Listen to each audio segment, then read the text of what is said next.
an attempted bank robbery, an informant and his FBI contact trying to catch the bad guys. Do I have your attention yet? This story belongs in a movie or a book. Well, actually, it isn't a book. It's called The Con and the FBI Agent by Dave Nadolski. I got to chat with Dave, a retired FBI agent who partook in a major takedown of one seriously nasty criminal, all with the help of his informant. We've got an exciting chat today. Welcome to Jackie Just Chatters. By sharing people's stories, I strive to generate laughter, inspiration, maybe help you escape from the stressful world. I am your hostess, Jackie Lentz, who's still figuring out her own story. This podcast comes out every other Thursday. I can be found wherever you get your podcast or on YouTube. I'd be most grateful if you left me some stars or a review, and subscribe if you never want to miss an episode. Thank you for listening and sharing. Our guest today is David Nadolski, a retired supervisory special agent of the Federal Bureau of Investigation. During his 21-year FBI career, he investigated violent crimes, gang activity, foreign counterintelligence, public corruption, and fraud against the government cases. Seriously, we could have a week full of stories with that background. Dave, welcome to the show. Thank you. Pleasure to be here, and I really appreciate the opportunity to speak to you today. I am looking forward to it. Why FBI agent? Like, why did you choose that career? It does not sound easy to me. Well, I'll tell you, law enforcement was in my genes because my dad was a Detroit cop and retired from that job. And I was always interested in his work. I didn't really particularly want to become a Detroit cop. Detroit has had its problems, and the career path there was unsteady. If I were to have tried to become a Detroit police officer and made it, it's questionable how far along you'd go before the city was broke. It was that serious of a problem. Since I lived in Sterling Heights at the time, I applied to that department, and I had friends who were police officers there, and that was really a good job. And I enjoyed my work as a patrolman and then as a detective.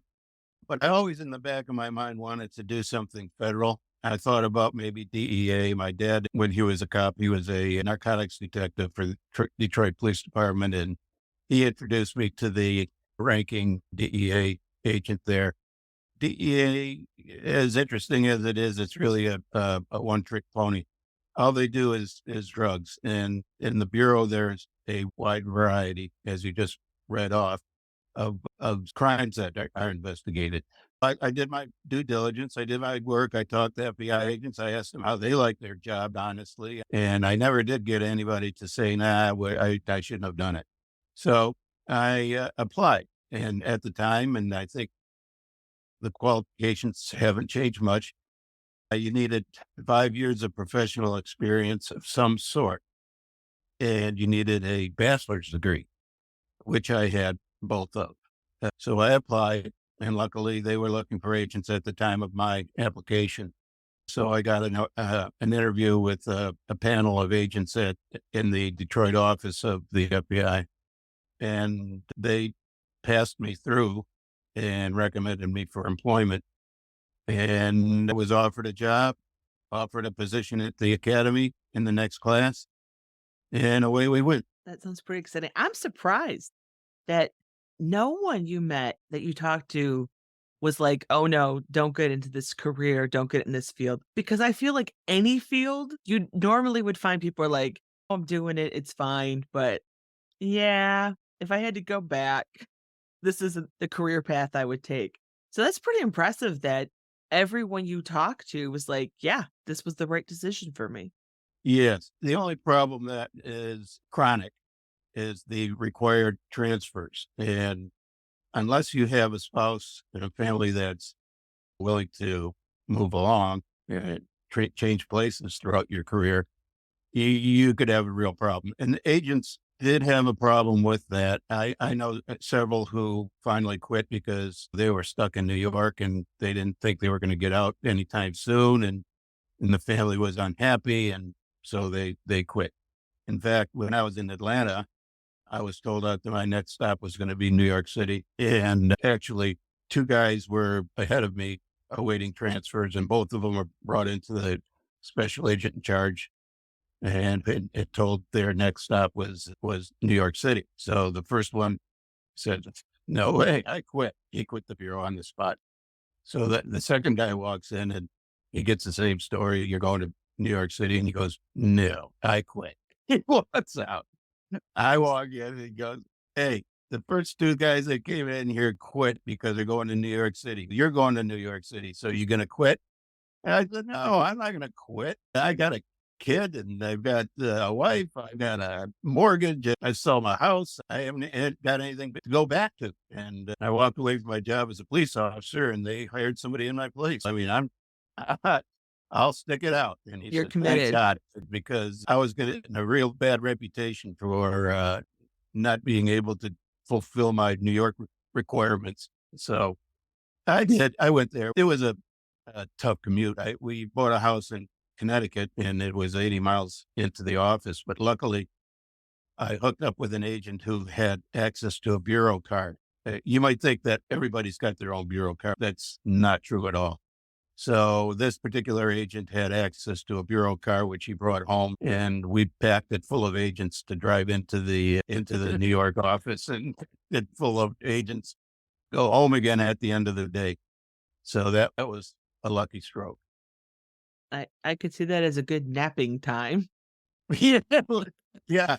You always had a shoulder to lay on. A car sounds like a very useful tool, and I know another tool that you used were informants.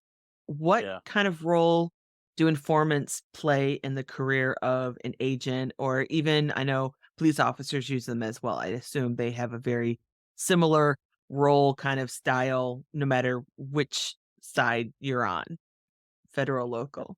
Yes, absolutely correct. There are informants. Your best informant is a person who has access to the criminal element that you want to investigate and is willing to work with you and is qualified to work with you. You have to do a vetting process with your prospective informants. You never really know what their motivation is. Anybody who's motivated by money, I'm suspicious of, though they earn their money. But informants are crucial. In the bureau, you're required to cultivate informants. And Oh, yeah, and it works out. Obviously, they have to be good informants. Nobody wants somebody who's too lazy to do it the right way or too shy to get involved with other criminals. And a person who has been a criminal could be your best informant. And that's what happened in this particular case with Anthony Romano. He was a drug addict and he did robberies and to support his habit. He liked to tell me, "Look, I'm not a criminal. I'm a drug addict." Okay. So I said, "Okay, I get it. I get it." And I was suspicious of him at first when he reached out to me to help me with the case that I was working at the time where the John Quincy Adams library was broken into and some historically significant and very rare manuscripts were stolen. He reached out and introduced himself and said, "I know who did it. And if you want to come and talk to me here in prison, and then I'll tell you about it." I did, and he did. And it turned out his information was 100% spot on. And I arrested the guy and got the books back. And I was very happy. I came back to Tony. I said, "Look, you were right. You didn't bluff me at all. And the information you gave me was golden. And I appreciate it. And I'm going to help you." So I helped get him on parole, and I actually talked to the parole board. I told him what he did for me and suggested that maybe he could get an early parole, and they agreed, and he got early parole. I had also got permission from the parole board to use him as an informant later on. They would have been very strict had I not done that, and probably would have been found out, would have canceled our relationship. They let me work with him, and he turned out to be totally awesome. now As a former social studies teacher, I have to say I'm very glad that he came forward for whatever motivation and came forward with the John Quincy Adams information because I the loss of those important documents just hurts my soul. That the fact that people steal antiquities and especially things that are on public display and historians can go and check out and learn from, that those get stolen and disappear. It just drives me crazy. When I found them, they were in a backpack in a Gold's gym.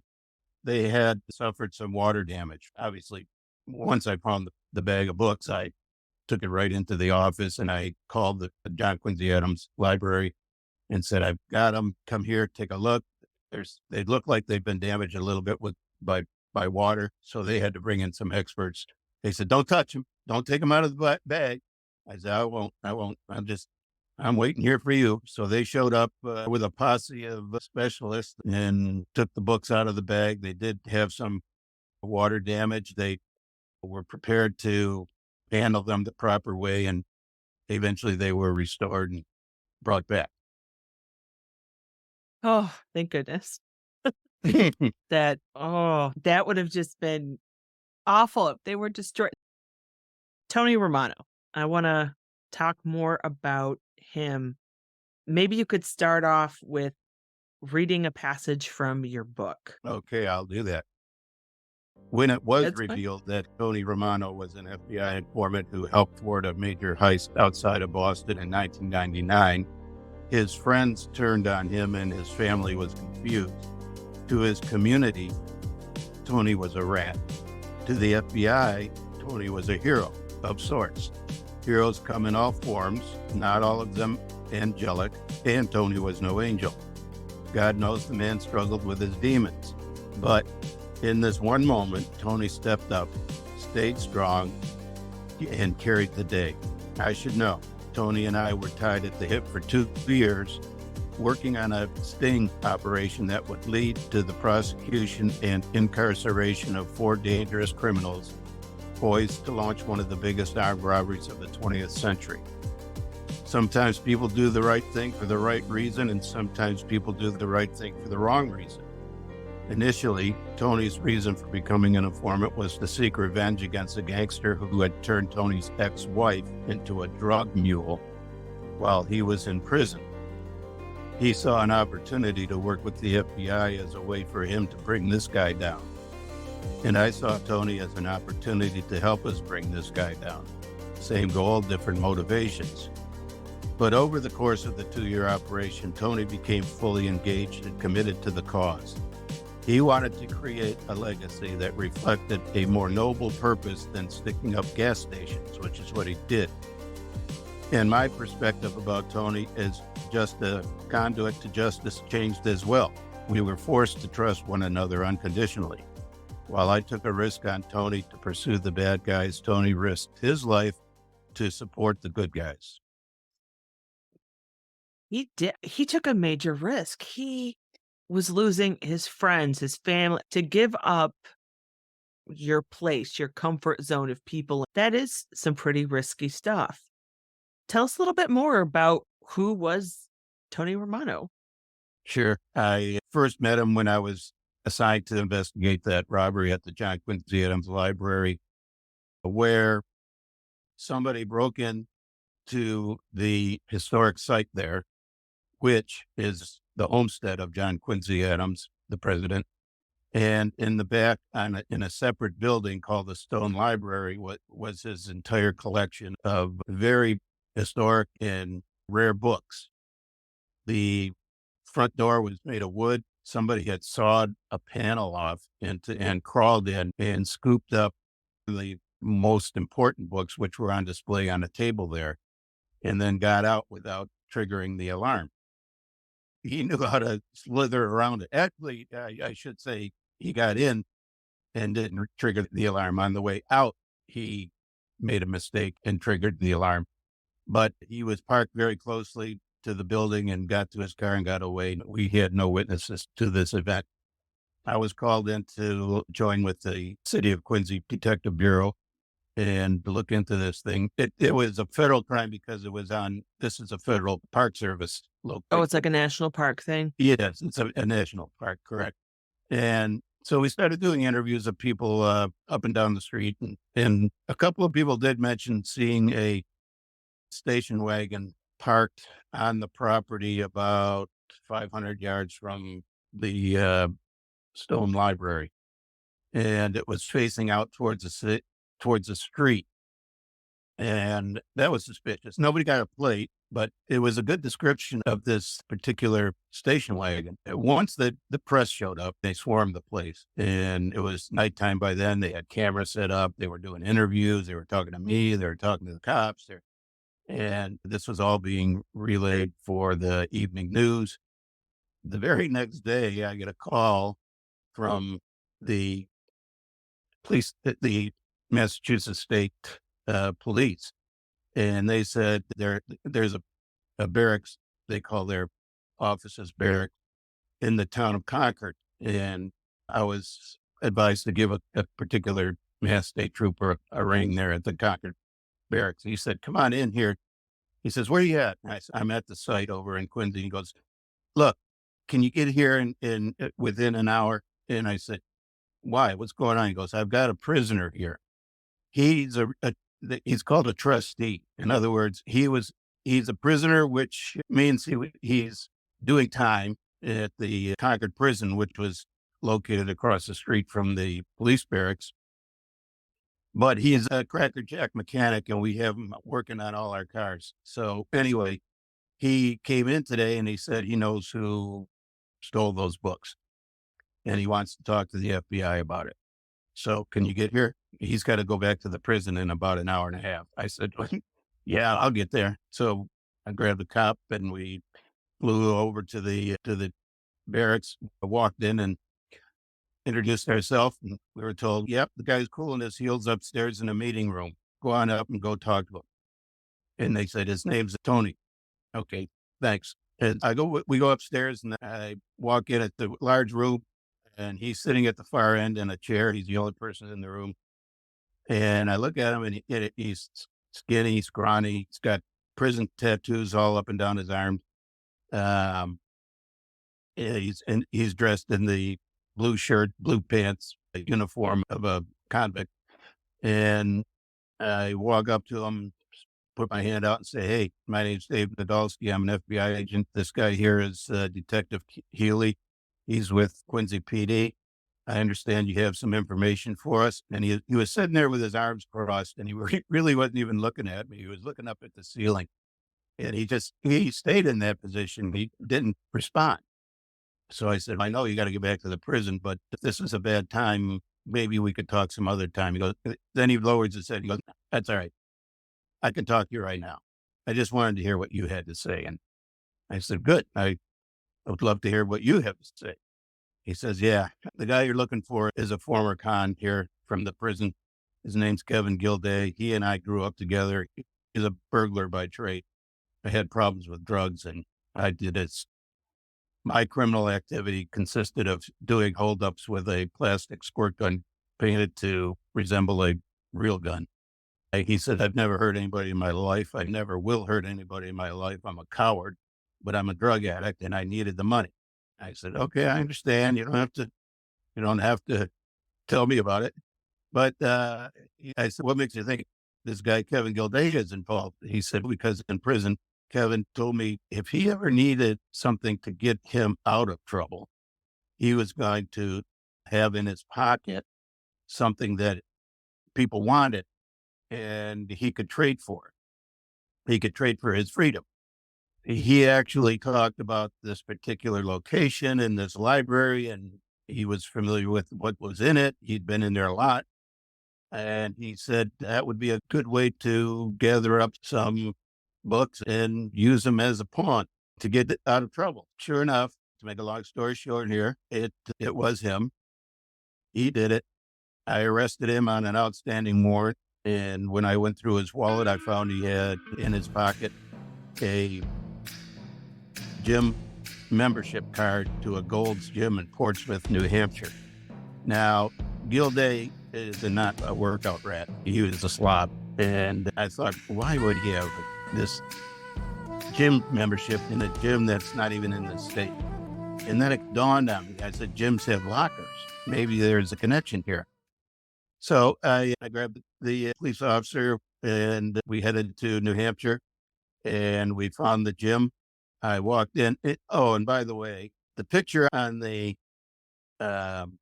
gym card was Kevin Gilday, but the name on it was not his name. It was a different name. And so I walked in and I said, "Hey, is this guy here a member?" And they checked the records and the name came up, but they said, "We've got his name here, but he's not a regular. He's never in here. I've never seen him." And I said, "Do you have lockers that members can use?" And they said, "Yeah, sure, of course." I said, "What's your policy?" And they said, "You can use it while you're working out, but then you got to take the lock off and you can't have the locker all to yourself." I said, "What happens if somebody doesn't show up and what do you do?" And it stays on there for a while. He goes, "We'll just cut it off and throw the whatever's in the locker into a bag and put it in the lost and found." I said, "Great. Can I see your lost and found?" He goes, "Sure, yeah, let's go." They open the door. We walk in. I look over and there's all this gym stuff in there, but there was this green backpack and it was sitting over by itself against the wall. I walked over to it. I hefted the bag and it was heavy. And I immediately went out to my car and got my camera, came back, untied the straps and opened the top and looked in. And there they were. The books we were looking for were right These there. these historical important books are sitting in the lost and found of a gym. I don't even have words. That's just insane. That's nuts. Yeah. Oh, wow. So Uh, that wrapped that case up and he got 5 years for it. And but Tony, I went back to him and said, "Man, you were right on. I really appreciate what you did for us. And I'm going to try to help you get parole." And so that's how our relationship developed. And I explained the whole thing to the parole board and they agreed that he was deserving of an early out. And then when he got the early out, he called me and he said, I'm staying at a halfway house here in Boston. When you get out of prison, you got to go to a halfway house. You don't just go out and get an apartment. So I'm working at a auto repair shop in Dorchester, Mass, which is a section of Boston. He says, "I do automotive repair for a living. And there's a guy there that I'm working for who was a bank robber by trade. And he's talking about doing another one. He wants to actually break into the Loomis Fargo vault facility, which is where the Loomis Fargo Armored Car Company keeps all its money. And he wants to take it down. He figures there's several $1,000,000 in there at any one time. And he's serious. He's serious as a heart attack." He told me who he was, Carmelo Merlino. I researched him and he was a bad dude. And I went back to Tony. I said, "Yeah, I think your guy here is what you claim." He goes, "Yeah, he sure is. He's going to do it if he can do it." And I said, "Tony, you work in the same auto repair shop as this guy, right?" I said, "What's your day like with him?" He goes, "I get in there at 5 o'clock and he's already waiting. And we sit down, drink coffee, smoke cigarettes, and read the paper. And he comments on the news, and we just shoot the shit till the place opens up." But the other day, he said he laid out this plan that he wants to do to rob the Loomis Fargo vault facility, and his plan is to get a guard positioned in there who really is working for Carmelo Merlino. And I said to Tony, "You really think he can pull that off?" He goes, "I don't know, but he thinks he can pull it off. And so I'm just telling you what he told me. And I'm happy to continue doing it." I said, "That's very brave of you, Tony. I appreciate it. And I obviously am very happy that you did this. And Now, I want to hear about it." Molino, is he just telling Tony to tell him? and they're just buddies and he's just chatting and telling about this stuff? Or was it always the intention that Tony would be involved in this heist? Or what was Tony's function to Molino for this? Yeah, Merlino would have never opened his mouth at all unless he was going to recruit Tony, and he did. He wanted Tony in on the crime, but he said to Tony, "I want you to find a guy who can get a job there and is willing to do when the day comes and we're going to hit the armored car facility, is going to lay down and let us do it. In other words, he's going to be working on the inside for the gang." And Tony said, "Yeah, okay, cool. I think I got a guy. I think I got a guy." In fact, he just came up with this story right off the top of his head. He goes, "You know what? There's the vault you're talking about there in Houston. I got a guy who is a guard there. He thinks that he could get away with opening up the place and laying down and causing a robbery. And he would consider it if the crew who was doing it would do a good job, keep him safe, and agree to give him a bunch of money at the end." And he said, he told Carmelo Merlino this, and Merlino just bid on it. Like he bid on it big time. He really Uh, must have had serious trust in Tony. he did. That's impressive. It was misplaced, but he did. Because Tony hated him. When Mello was out of prison, Tony was in prison. He made his wife run drugs for his operation at the time. And he said to Tony, "All right, when you're in prison, I'm going to take care of your wife. Don't worry about it." Yeah, he did. He turned her into a drug mule. And Tony never confronted him about it, but he told me this is what his motivation was. And it That's a sounded pretty strong legit. motivation. Yeah. Yeah. How long did the case go on for? Um, I think it was like a year and a half. We did surveillances, uh, recordings, and maybe it wasn't that long. It's probably about a year. And Tony was wearing a wire when he was in at work talking to Carmelo Merlino. And I got to remember, this is funny. The first time I wired him up, I met him at about 5 in the morning at a desolate parking lot. And I said, "Tony, this is going to be your first experience with wearing a wire. Um, and what I want you to do is put it on today and forget about it. You won't have to worry about it. And then tonight, or when you get out of work, we're going to meet and I'm going to take it off you and I'm going to take the tapes out and give you a fresh one." I opened up the case, took out the recorder, which was a little larger than he expected. In fact, it was so much larger than he expected. He actually recoiled in the back seat of my car and started climbing up towards the back window, going, "You're not." He got, he said, "That's a refrigerator. What? Don't you have any of this spy shit that you can use?" And I said, "No, Tony, this is called a Niagara recorder. It's reliable. And that's all I want. I want reliable. And I can hide it on you. Don't worry. It's not going to be sticking out." And he let me put it on him. I had a belly band and I put it in the small of his back, ran the wires for the microphones over his shoulder, taped it down on his chest, put his shirt back on and tested it out and it worked fine. But he was nervous as hell. And I said, "Okay, killer, get in there, get a good conversation. Meet me later when you get out of work and I'm going to take it off of you and we'll listen to the tape." After work, we meet up at a parking lot by a Kmart. He pulls up, jumps in the back seat of my car and reaches in and takes the recorder, which he had already taken off, and throws it in my face.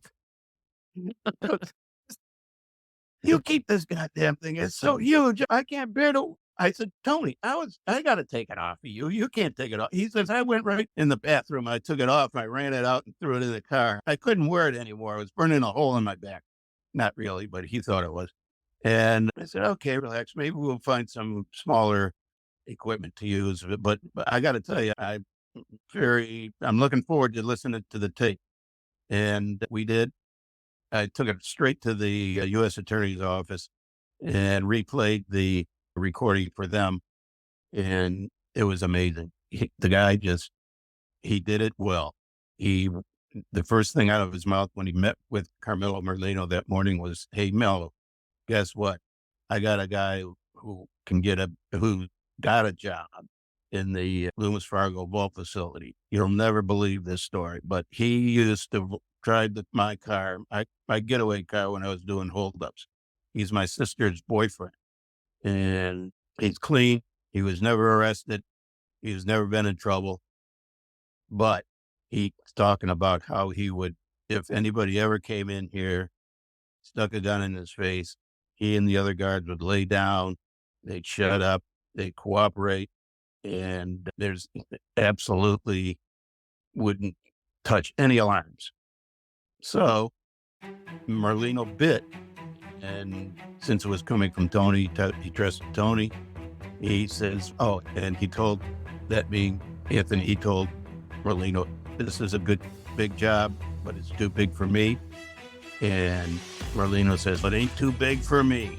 So he was in and rolling at that point and taking up, and he took charge and started talking about how it was going to be done. And you got to remember, Tony's now recording, and they're being made every day. We listened to the first one, as I said, I took it to the U.S. Attorney's Office. We listened to it, and it was gold. And Mello was just bragging about how he was going to do this and what he was, the crew he was going to use, how he's done this type of thing before, and so he's predisposed to it. And after we listened to that tape, and Tony did his job well, he didn't talk. He just let Carmelo Merlino talk, which is very important. You can't entrap somebody. You can't go in and you instigate the crime and try to trip up a potential criminal that way. The best recordings are recordings where the criminal is talking freely. He's talking about what he's planning to do personally. And that's what happened on that recording and all the recordings going forward, which were so important when this case got to court. It sounds like Tony was the perfect person to be this, because Merlino sounds like he wants to talk, like he wants to brag. He needs an audience to share this with, and he has chosen Tony. That Tony's the guy he wants to be like, "Ooh, look at me, and I'm doing this, and how cool am I?" And the whole time, Tony's just recording all of it, and it's Tony had got to been thinking at the time, "God, you're stupid. You're Oh just yeah. stupid to say all this stuff. You're just giving it to us on a silver platter. You haven't even made it hard for me." Yeah, exactly. And he kept it up. He made many recordings, and they were all very well done. It reminds me of pretty much every spy movie or the villain, where they have that point where they're like, "Okay, I've got you. And now I'm going to explain everything I'm doing, how I'm doing." They just Yeah, go off, and it's, wow, totally okay, doing maybe that's that. actually based in reality. Guys actually do Luckily, I can laugh about it now because Carmelo's dead. He's not going to come for me. that. Yeah, that definitely helps. He sounds like a pretty bad dude. Um, Yeah. Now I'm not gonna spoil the end for people. I'm just gonna say those last couple chapters, especially that last one, it just, you're like, "Oh my gosh, okay, what's happening?" It was really intense.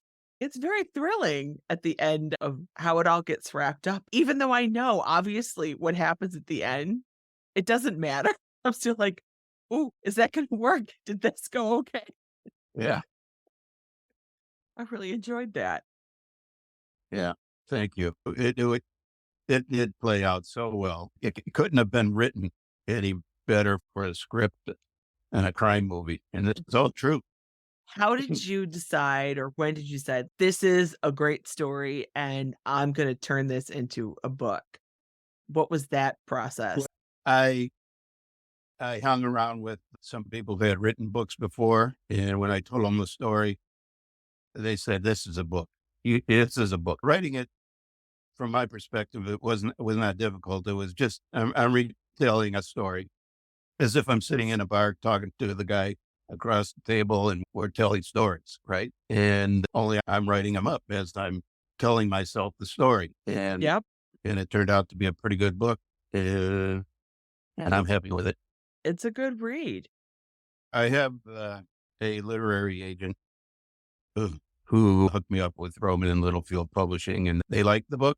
They read it. They liked it. They said, good, we're going to publish it. So I thought, okay, it must be good. They're going to spend money on it. So I couldn't believe all the detail. I'm like, I could never remember that much detail for my own life, but I'm like, I'm not used to writing reports for the FBI.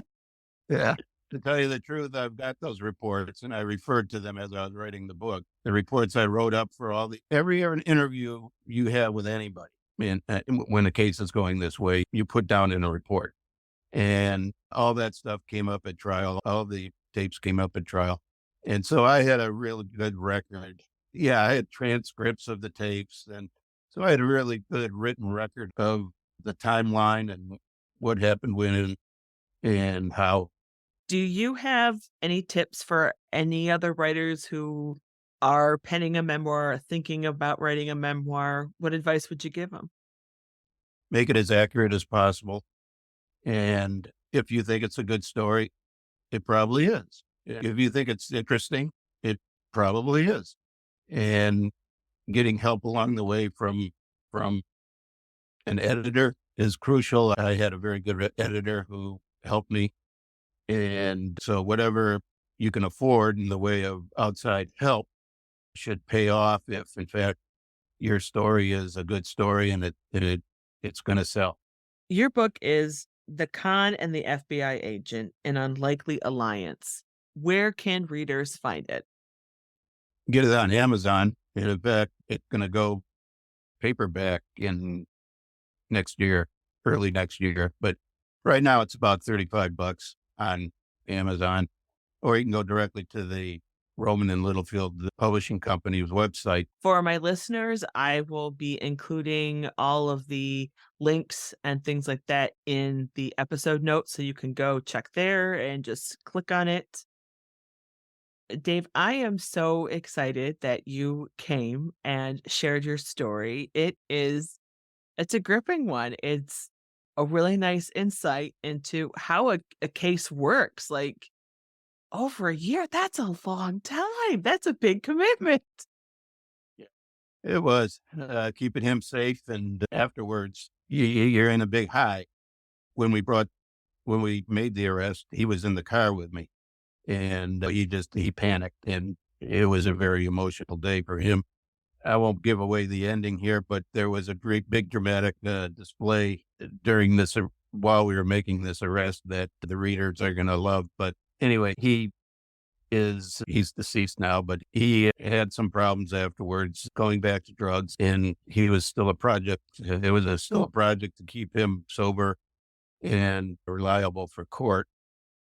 And in the end, he testified, and his testimony was, I couldn't sit in the courtroom to hear it. The prosecutors were very happy with his testimony. He held up well. He was badgered by 4 different defense attorneys. I know because I was badgered by the same guys, and they beat you up, but you stick to the truth, and everything turned out well. Thank you so much for coming here and sharing this story with us. It's been fascinating. Thank you, Jackie. I appreciate it. That is not a story you hear every day, but that's one of the joys at Jackie Just Chatters. Each episode, it's going to be completely different from the other ones. Thank you for listening. I'm really glad you're here. And until next time, I wish you well.